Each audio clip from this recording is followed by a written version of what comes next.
Welcome everyone, this is Basma Izzat and the second episode from Unknown History program, our new program in TV channel, our natural TV channel. Last week we have a lot of interesting questions and a lot of interesting topics we talked about with Mr. Ayhan Özcimbit, our guest. Welcome to our show. Thank you very much for a kind invitation. Thank you for being with us today. Today, what we have to talk about, I think we end in Prophet Muhammad, peace be upon him. Yeah. Why he is a real prophet, and can we talk more about his life and his personal characteristics? We must question also why he was stoned in Taif. He was not accepted in Mecca, but Medina said, "Welcome, please, come to us." They invited Prophet Muhammad to Medina. What is the difference, the Medina than Mecca and Taif? So when we to define the situation, we have to know the social life in these three cities. Taif is a city was very conservative about idols. Yeah. And they liked their idol very much. One of the biggest idols of Arabs those days was in Taif. And they like it very much, that idol, and they were very proud of having that idol in their city. And religiously, they refused Prophet Muhammad, and when Muhammad came their city, they stoned him. Why they stoned Prophet Muhammad? Because those days, any liar was being stoned, saying that he is a liar and he has no moral values, because Arabs also had moral values those days, very trustable in some ways. First of all, he wanted to separate his message in Mecca. Yeah. Then why he thought about the Taif? Why? Why he because first he was he was not accepted in Taif in Mecca, and he was looking for new opportunities around of the city Mecca, and firstly he wanted to go to Taif to give his message in there, but it was very sad story because he was stoned by the people of Taif.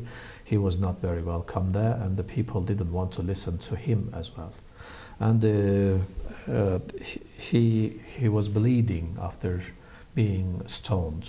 His head, all over his body, was bleeding, unfortunately. And he didn't lose his hope, even according to sources. Last week we talked about revenge and taking revenge. Also in Taif, there is an event happened there, but he didn't take his revenge. Exactly, right? exactly.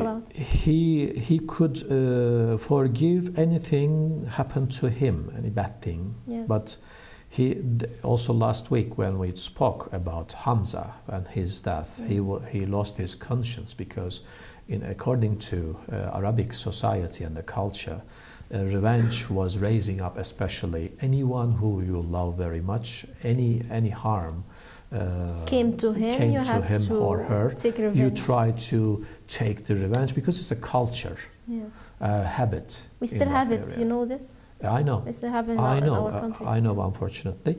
And when Prophet Muhammad also was stoned in Taif, he could forgive those people very easily because it happened to himself. Not uncle or no other person, even Zayd himself. It happened. Yes, it's and then Gabriel said, "If you want, I can destroy the city," testing his, the mountains. I can destroy the mountains. Yeah. Yes. He said no because they don't know the reality of the message really. That is why we have to be patient. This time he turns back to... He also prayed to them. He said, Allah forgive them, they don't know. Some people who are listening to us, what we say, can think this is illogical, you know, because Gabriel warned him in Medina. But this time he was refusing the taking revenge of Gabriel in Taif. But also being prophets, being messenger is a test in life. Yes. And he was tasted. This incident, this event happened before Medina. In fact, he was being educated not to have revenge those days. And he didn't lose his hope, and he went back to Mecca. But going to Mecca was an order from God, from Allah. I was asking by myself, why Medina accepted Prophet Muhammad easily than other cities? Why Medina? Medina's name was Yasrib before. It was not Medina. And some group of people wanted to speak to Prophet Muhammad. He was very surprised hearing this. This was a very good message, very good news, a new hope. Yes. And he spoke to these people in Aqaba area, and one of them said, I am sure that you are a messenger of the Lord, but I want to see the seal of the prophethood in between, on your chest, on your back, shoulder. Can I see it, please, he says. And I asked them a question by myself. Why and how does he know the seal of the prophethood, Medina people? They asked this question. How they learned this? Any prophet is a sign. He's a messenger of the Lord, also having a seal of the prophethood on shoulder. He has shown his shoulder. He said, I was sure that you were a messenger. Now I'm very sure, he said.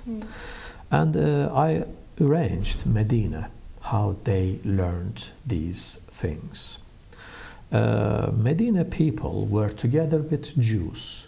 Many Jews migrated to the Medina thinking that a new prophet was going to come to that city. But from them? From them, of course. And half of the city, Beni Kainuka, Beni Nadir, those Jewish tribes, they were there and they were very rich and very powerful. And the Arabs in Medina were very weak comparing the Jews in the city. And the Evs and Harzaj, the tribe of the Medina, two tribes, Evs and Harzaj, they were always fighting each other. And the Jews were telling them each other, oh, the Evs is telling you this, this, and Harzaj is telling you this. They were fighting each other always. They get benefit from the war because it was used to sell. There was big conflicts between these tribes. And also, remember please, there were two tribes in Mecca, Umayyah and Hashimi tribes. They were the same position. And when Prophet Muhammad went to Medina, these tribes, Evs and Harzaj, united together. Yes. They stopped fighting, they became brothers very easily. But the question, why they accepted Prophet Muhammad easily? What were the reasons? Because Jews knew what sort of messenger was going to come. He was going to be an Arius. He was going to be a very courageous person. He was going to be an orphan. He was going to be Al-Amin, means very trustable person around. And he was going to be around 40 years of age. And he's going to be from this peninsula. The list is very long, and they knew exactly what sort of prophet was going to come from the knowledge of the Moses, coming from generations to generations, with the very rich and generous sources they had, and they were reflecting this to the Medina Arabs, because Medina Arabs were asking, what sort of prophet, messenger you were waiting? They were speaking each other, of course, because it's a closed society. And they were saying, our prophet is going to be Arius, generous, this. And they were expecting this, but exactly this, the same person, characteristics. the definition is okay, but he was not from son of Isaac, but he was son of Ishmael, because the Jews were the son of Isaac, and the Arabs are the son of Ishmael, and they didn't accept, because he was from Ishmael's side, not from Isaac's side. And also they were fighting sometimes, some Jews and Arabs in Medina. And when Jews were very angry, they were saying, "You dirty Arab, someday the Prophet is going to come from our side. When he comes, you're going to be defeated from here. You're going to go. You're going to leave the Yesrib," they said. Of course, this kind of threatening was inside of Arabs in Medina. That is why they knew the situation, the new prophet was going to come. When they saw Prophet Muhammad, they understood he was the exact person described by the Jews in Medina. And the good news that he's Arab, and not Jewish. Yeah, they accepted. And the first 12 people promised Prophet Muhammad. Came to this Aqaba, Bayatul Aqaba. You know, one of them said, "We are going to fight for you and for your dawah, for your ideology and your religion." Message.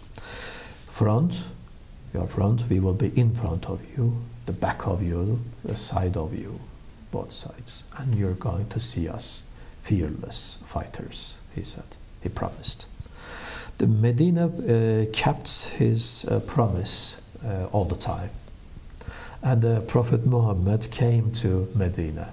It was a hijrah, as a big journey from Mecca to Medina, big migration, big walking. It's a big sigh, you know, between Safa and Marwa. Muslims are walking and going.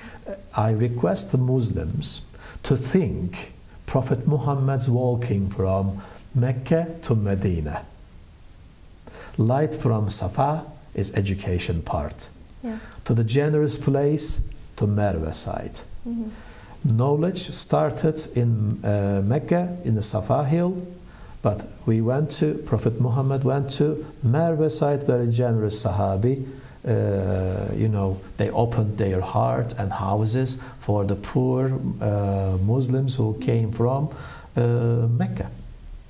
So we must remember, Safa and Marwa is our hijrah. This is going like a symbol. Yeah, and we must know also the hijrah is the starting calendar, taqwim. Yes. And the history for us started with this journey, not with the first day of the message came in That's right, because it's a very important event in our history. So journey is very important, walking is important, seeing the places is important. Being tourist is a great sawab in Islam normally. Really? Yeah, because we will see new places. But we Muslims now, what are we doing in Istanbul? We close ourselves. Yeah, we always collecting money for house and car only. We call it a cocoon. You live in a cocoon. We are in the same place, and we try to be happy. In Istanbul, 20 floors houses, and we are very happy in 20-floor house. One of them belong to us, and giving money for paying that mortgage system 20 years long, 30 years long. We are the slaves of the houses and the cars normally, and the bank interest rates. So we can say that Islamic message is to be an open-minded person. Exactly. So accept the differences between So people. Medina is a wonderful illumination for the Muslims with generosity and sincerity. They were sincere and generous. More than Mecca's Of people. course. Even today, the pilgrims are going to Saudi Arabia, and they say the difference between two cities. That's true. Really. They say Medina people are very generous. Peaceful. You feel peace. Yeah. Yeah, that's right. I was living in Medina, by the way. And the Mecca people, they say, a little bit tough. But Medina is really Madani, but Mecca people, a little bit Badawi. They say. I hear this. But the Islam, it normally want us to be Madani. When we look at the first verses coming from the Lord, telling us how to be a good, apt servant, person, Yes. gentleman, lady. But when we look at the second episode of Quran, Madani verses, Mekki verses, Madani verses. Mekki verses made us apt, but the Madani verses made us Madani for this in society. And the name of the city is strange. It was Yesrib. Has got not nice meaning. And Prophet Muhammad changed the name of the city as city. City and Madaniyat, yeah, exactly. Modernization. Like. And that is why Sirat al-Mustaqim, we explained, Sirat is not a bridge, it's a street of Madaniya civilization, telling us not to do and what to do. It's harams and halals, free things and forbidden things. And La ilaha illallah, we said. You remember last time. Yes, sir. And also, A'udhu billahi minash shaitanir rajim, Bismillahir Rahmanir Rahim, Nahy anil munkar, the left side, not to do, and the Amr bil Ma'ruf. And when we look at Tawheed, Tawheed is a wonderful faith which is uniting and definition of wonderful faith, really. Because the Quran is defining things, the two different things. He showed the road to you to follow. Exactly. What is moral, what is non-moral. We know after reading Quran exactly. Night and days, these things. And woman and man. The God creation is wonderful and beautiful. And we must respect the differences in life. This is our rich side normally. The Quran tells us Arabs or non-Arabs are equal in being a human. Yes. And when you have taqwa, the responsibility, then you are above. Responsibility in heart. That is a very important point. And the Medina and the people, they converted Islam just because of the information they got from the Jews in Medina city. And Prophet Muhammad kept his promise also. He stayed with the Medina people. Even after he died. Yes. He was buried in Medina, not in Mecca. Yes. Why? Because those people didn't leave him alone. Prophet Muhammad didn't walk alone. He was together with the Medina people, and he left himself, devoted himself in the Medina city today, because Zayd couldn't go back to Yemen. How could Prophet Muhammad leave the city? Because Zayd bin Haris, only Muslim, his name was written in Quran. He didn't leave the city, and he didn't leave Prophet Muhammad alone when his father came to take him back. Yes. We are going to talk about him. Now, Zayd was his... he wanted to adopt him. Yeah. But then Quran said no adoption in Islam. The Quran doesn't accept this. But he accepted him as his son. At the beginning, everyone in Mecca and Medina calling Zayd bin Haris as son of Muhammad. But after the order of when Zayd divorced his wife, the God made them married with Prophet Muhammad. And this was very tough and very heavy decision for Prophet Muhammad. Yeah, can you tell us more about this in details? We understood that he is a human, he's an abd first. Yes. He has a heart, loving heart too. And you can't sometimes control your feelings when you are a human being. You can love someone when you have a warm feeling in your heart. And even he requested Zayd and Zainab to get married together. But they couldn't get along well. Why? Because Zayd was from Yemen with different culture.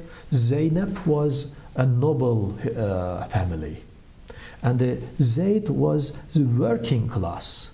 Zainab was upper city lady class. How could they go along well? It was not easy. Prophet Muhammad, before his death, he tried to demolish class differences between the classes. Working class was like this long time ago, and the rich cultural aristocracy was there. And he tried to demolish it. He wanted to make it equal between the marriage of Zayd and Zainab. But it didn't work, unfortunately, because Zayd and Zainab wanted to get divorced. And the Prophet Muhammad told Zayd, keep your wife with you, not to divorce her. He was telling this even he had some feelings in his heart. But when Zayd divorced his wife, it was really hard to reveal this. He was very embarrassed about that. So please, let's think about this. If he was a lying prophet, of course he was going to know that everyone was going to use this against him.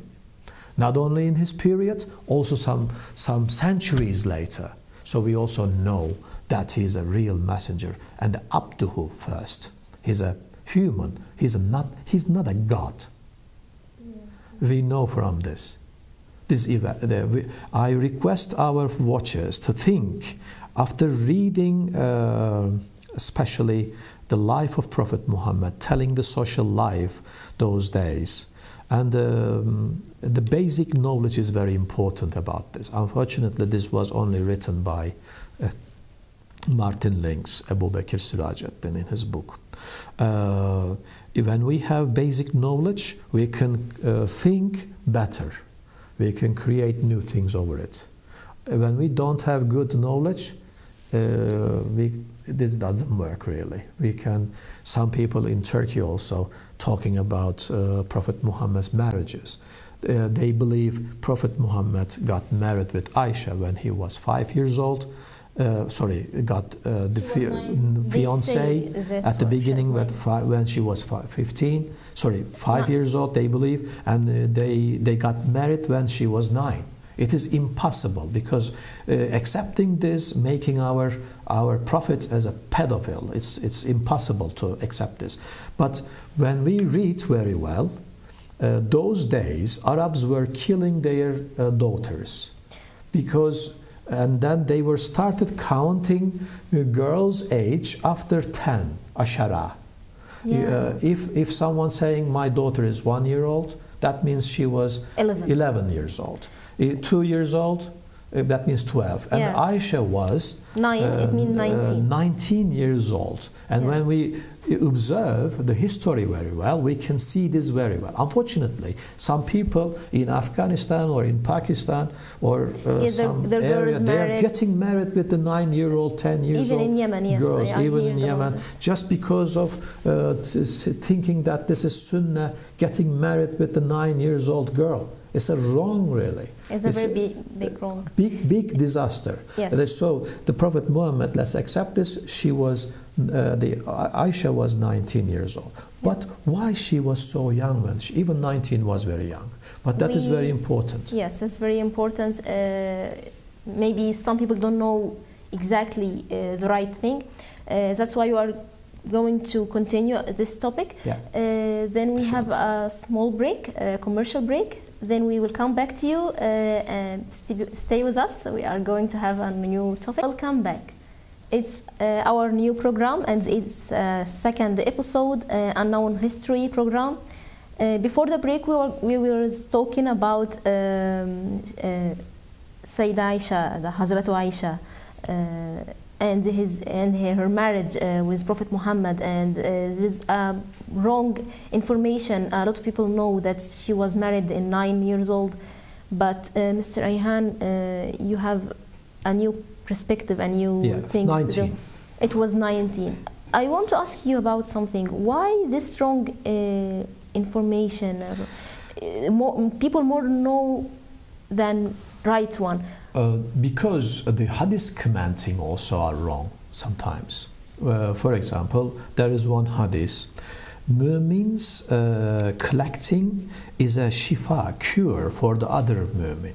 Collecting means rest. For example, rest of me is food, for example. When I eat, they think the rest of the food is a shifa, you know, cure for that. This doesn't mean this is wrong meaning. I never heard about it. Yeah, there is. I have seen some Pakistanis in Pakistan. They were licking the spoons and the you know, plates. Or 100 people they have eaten, and they are not washing, they are licking. 5 people are licking the spoons because of this misunderstood hadith. Normally the correct understanding is like this: the rest of me means what I saved money is cure for any Muslim.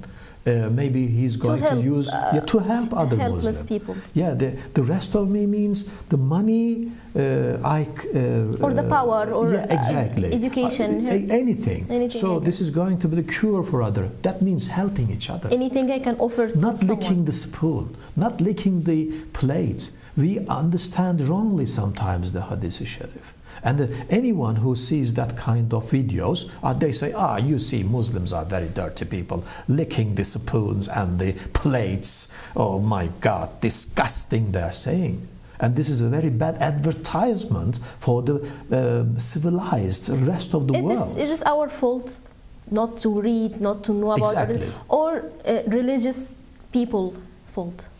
Both, because the religious people, what we call as alim, they are not reading also. They need information. Right. They need observing. But when you talk those people, they know nothing about Prophet Muhammad's life. He says, I am Sayyid, I have blood of Prophet Muhammad, I am the descendant of Prophet Muhammad. But this doesn't work, because we know Abu Lahab was also the relative of Prophet Muhammad. Right. He was cursed. The blood doesn't rescue us. Race doesn't rescue us. And the nation, having, you know, I am happy because I am a Turk, or I am happy because I am an Arab. Saying like this doesn't work for the God, because we are all equal. We are all equal, and the more you have taqwa in your heart, more you responsibility, more you are precious to God. Also, one point. The first azan is calling for prayer. Exactly. And the Bilal Habashi, he was from Africa. He is the first Muslim who recited Quran at the top of the Kaaba, climbing at the wall of Kaaba. He recited first time azan at the top of the standing and calling people to the azan. He's a black, he's a colored person.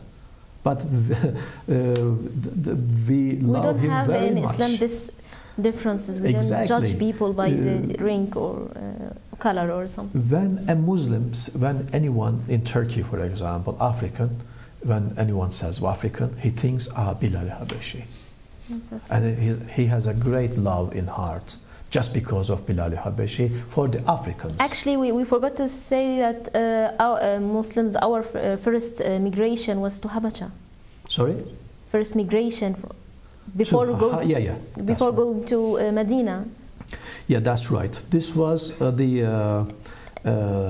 can I say? And the president, the leader these days was Christian. Journey to a Christian country. Yes. Bilal Habashi's country. Yes. Habashistan today, Ethiopia, they say. Ethiopia. And there was a wonderful king, Christian king in there. And when Muslims went there, he opened the gates for the Muslims. We know good Christians there are everywhere, and kind-hearted Christians too. That's right. They are following the peace, really. Even Quran tells good things about them. Anyone who pray Allah and the following he or she's trying to follow the good way. God praises in Quran too for them, and we Muslims are, and also we know the Muslims are very closest to Christians about many ways. The Christians, especially first ones, they believe in love, and they're loving each other, loving neighbor, this kind of things. We also believe in love, but for Islam the peace is very important. Sometimes love makes your eyes blind, and the Islam, the first thing is trust and justice. Justice and the trust can bring peace, but when you love very much anyone, you may get blind. That's right. And we must be very careful about that. And of course, love is a very good thing. And the hatred and the love can be too dangerous feeling to make you blind, really. Because some people are blind because of hatred. Some people are blind because of love. Yes. And the justice only can show us the reality about life. And I promised by myself long time ago, Ayhan, you must speak and you must write bravely what you found and what you think. Otherwise, you must break your pencil and stop writing. Because when we are not courageous and when we don't think well, when we keep quiet, we can't get further on. Yes. We can't speak serious things which are going to make us better progress, on the road of Quran. Even Maliki Yawmiddin in Fatiha, for example. What is Maliki Yawmiddin? This is reminding us we are going to be questioned by the Yes. Lord of the universe, so we must question ourselves before we have big die. questions. Yeah. But before we stand beyond God and He will ask us about exactly everything we did. And but we recite Fatiha in the graves of the people, and we go and in Turkey it writes Ruhuna Fatiha, means Fatiha for their souls. But Fatiha is for the living people, not for the dead.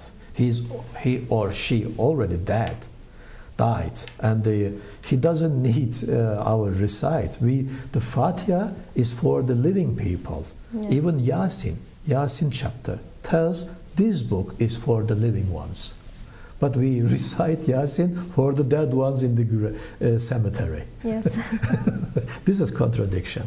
We must talk about these things, and we must open a new way, thinking very well. We must read, and sincerely we must go. Otherwise, we mustn't let some people make us blind. That's right. Quran, a book of life. A book of rules of life. Exactly. When you make a car, you give a booklet how you are going to use that car, right? Mm-hmm. And when you buy a camera, you have a booklet for the camera, so you know how does it work. That's right. So, what about the humans booklet? Mm-hmm. Life booklet. Our lives booklet is Quran. That's right. And it tells us how to live, how to walk on the street modestly, how to eat, and how to speak modestly. This is a wonderful thing when we think in the desert where there is no civilization, creating a wonderful civilization in the middle of nowhere. It's a real miracle. If anyone who is looking for a miracle, I request them to read Quran in the Inzal chapter, starting with Alaq ending with Nasr. Why we must read starting with Alaq and ending with Nasr? Because this is the understanding chapter, understanding order. Because when we read in this order, we will understand according to life of Prophet Muhammad, all the incidents. So we are going to know his life also after having the message. But what is the difference now is starting with Fatiha and Baqarah and Ali Imran. Who changed this? Why changed? It is because revolutions, when you make a revolution in your life, unfortunately, revolutions goes back again. So when you make Quranic revolution in your life and in your society, not to go back, you must lock it starting with Fatiha, because Fatiha tells you 7 principles of being an abd. Baqarah tells us not to be materialistic, pragmatist. Ali Imran tells us not to make Prophet Muhammad Messenger as a god. He's a person. He's a person, like us. Yes. Only he was a messenger. But there is something, we have to think, we have to know our religion. But sometimes we need someone to show us, to make it clear more. Maybe if you read Quran, you can't exactly understand what the meaning of the verses. Yeah. So you need someone to tell you, to make it clear to you. But religious people, maybe they telling us wrong things. This is also, as we said about Hazrat Aisha, for example. We have books in our hands today. Though a long time ago it was not easy to access any book. Books were very expensive, not easy to reach. Those days, I mean long time ago. Yes. So you needed someone who's going to tell you these things, who read. But there is something wrong in these books. I'm talking about a real alim who read Quran and who read Sahih Sunnah and Hadith Sharif, real ones. And those days, for example, 300 years ago, it was not easy to buy a book, a good book. It was not easy to access it.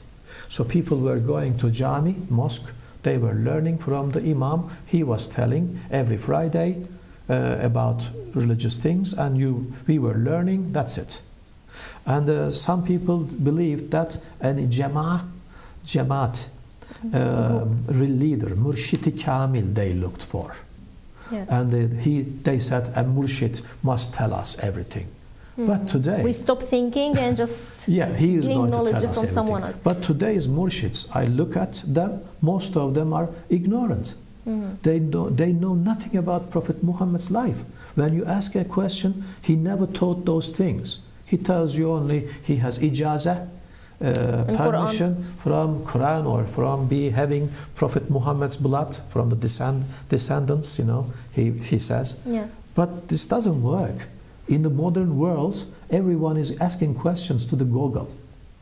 And when there is Google, even people don't need any book sometimes, because they are reading from encyclopedias, which was downloaded. You can see a lot of books also. We say into e-book, electronic book. Yes. People are learning everything from the telephones, from the e-book. Reading but from we can here. say that people must think. Exactly. Not to accept everything you read, not to accept everything you hear. Maybe there is something wrong. Maybe. Yes. The only Allah's ideas are not questionable in Quran. The rest can be questionable. Yes. Today there are some hadiths about the woman. Some hadith tells how more women, there will be more women than men in hell, the hellfire. It is unbelievable, really. And some hadith says the paradise is underneath feet of the mothers. This is really reflecting Prophet Muhammad, this kind of word. You understand, Prophet Muhammad, messenger, can say this. But saying that more women, less men in hell. Who believes this? We know the world fights and the wars started by men. The women are raped, and the children are being killed. Yes. And who are doing this? Men. Even when we look in some countries, the killers are men. They are going and taking the woman and killing or raping or killing, and they do this for the name of God also. Yes. What a disaster. Yes, it is. What is this? Why is this this is happening? Because it is the lack of Malikiya, questioning, questioning yourself. We must question ourselves. If we question ourselves, we can find the right path, right road. This is Sirat al-Mustaqim. Yes. We have to put it in our mind. We men must question ourselves, really. We are really trouble. And there are no women prophets. Why? Because Why? mothers are already like prophets. Mothers are already like messengers. They help, but they don't expect anything for helping because they are already mother. But the man, when we help, we expect something. We are pragmatists. That is why the prophethood, message is this responsibility coming to us. And the Prophet Muhammad was like a mother. That's why he was Al-Amin. Al-Amin means like mother. Yes. Going back to Hazrat Aisha, yeah. We said she was 19 years old when she married Prophet Muhammad. When she got married, she was 19, and when Prophet Muhammad died, she has a big role in his life and Islam. Yeah, she knew a lot of things about Prophet Muhammad because she was young and she learned a lot of things from him. And when Prophet Muhammad passed away, she was telling hadith. She was the alim, and she was the person who everyone was asking questions. They were saying, "Oh, Aisha, please tell us, what was Prophet Muhammad taking decision in this position? What do you think about that?" She was telling her idea. And the greatest alim of Islam is a woman. Yes. She is Aisha. She is the greatest alim. She is the greatest knower. It's a very good sample for Muslims, women in Islam. All the knowledge and the inheritance about the mentality of Islam came from Prophet Muhammad to Aisha, our mother.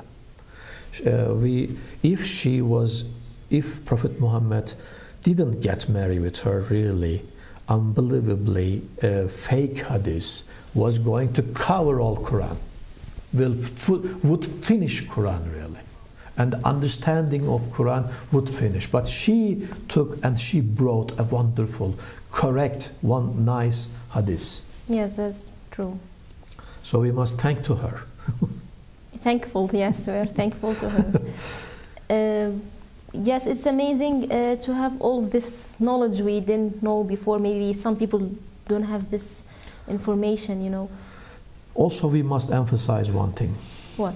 That is the Nisa chapter in the Quran. Today's order is importance order. The most important chapter is Fatiha. Second is Baqarah. Thirdly is Ali Imran. Fourthly is Nisa. Nisa means woman chapter. And the woman is the most important thing in the society because you give birth. You teach us first.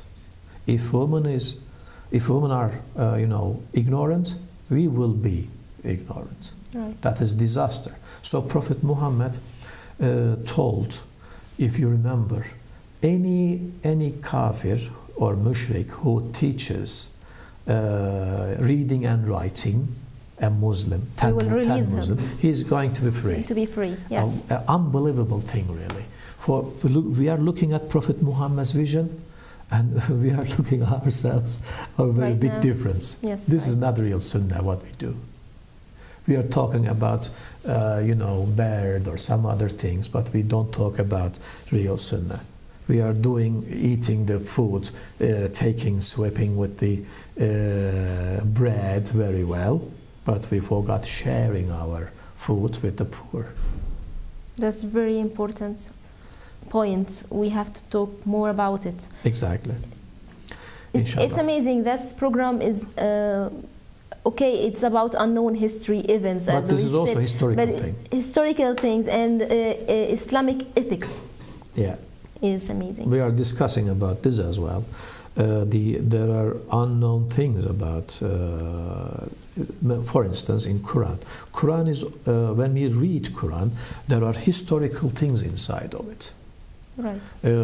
A lot of events in the history. God talks about even the people of Yunus alayhi salam, and he warns his people, and he loses his hope and he goes.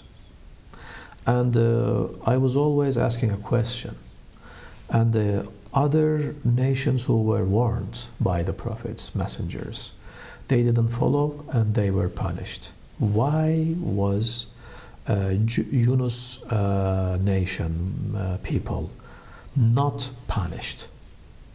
It was because of Yunus, because he left the area earlier. He gave up. He didn't complete his work. Yes. That is why God forgave the people of Yunus. His nation. Just because of justice. This was important. Yes. Maybe it will be a new topic we're going to discuss next week. Inshallah. We are run out of time, unfortunately. This is the end of the episode. Next week we are going to have a new topic, a new interesting topic, inshallah. See you again. Have a good day.